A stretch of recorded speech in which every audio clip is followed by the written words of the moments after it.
So when Street Fighter 2 came out, I wasn't really too impressed by it. I think I finished it once, picked Zangief because I was a wrestling fan, and then kind of moved on. I eventually kind of fell in with a crowd that really got a lot out of Street Fighter 2. And so suddenly became very apparent I need to get great at that game. One guy showed up and said, "Hey, have you heard of this other game, Mortal Kombat?" I'm like, no. What is Mortal Kombat? And he said, "Well, you know, it's like Street Fighter, but you can fucking kill people." Okay, well, we need to go see this game right now.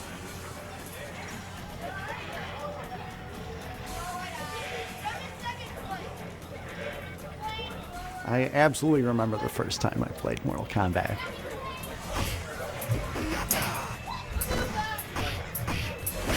It was at Lions Family Fun, my favorite arcade.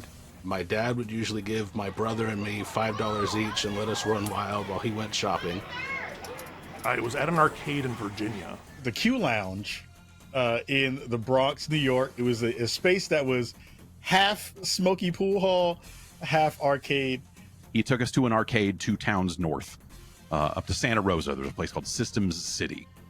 And it was like part skate shop, but in the back room, all the lights were off, and they had like 5 arcade machines back there. I see this huge crowd gathered around a new cabinet. And it was sitting there. There was nobody around it.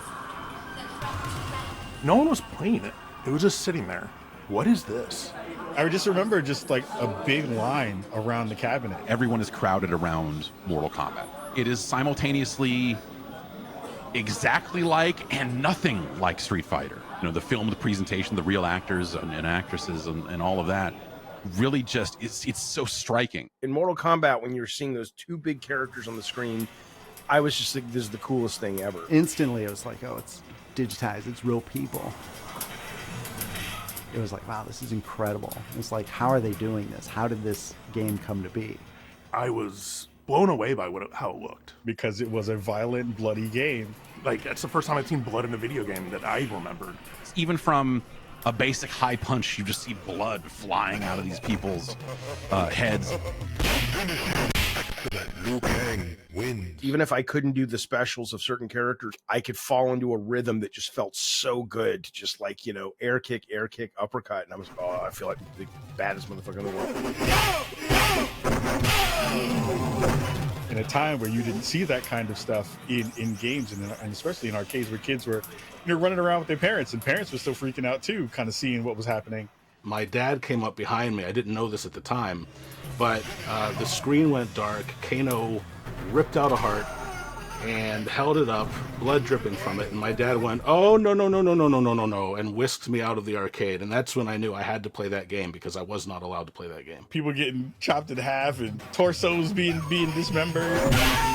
Liu Kang wins. Flawless victory fatality. Oh, I didn't know you could do that in a video game. I didn't know that was allowed in a video game. And we're, you know, 16, 17 at the time. So this is the most exciting thing in the world. The endings and how every character had, even though Street Fighter, they had an ending, but Mortal Kombat was like the first thing that really affected me that was like, I really want to play all these characters to see what happens. And this is before YouTube, so it wasn't like you could just go on YouTube and watch it. You had to, you know, earn it, right? What's Kano's backstory?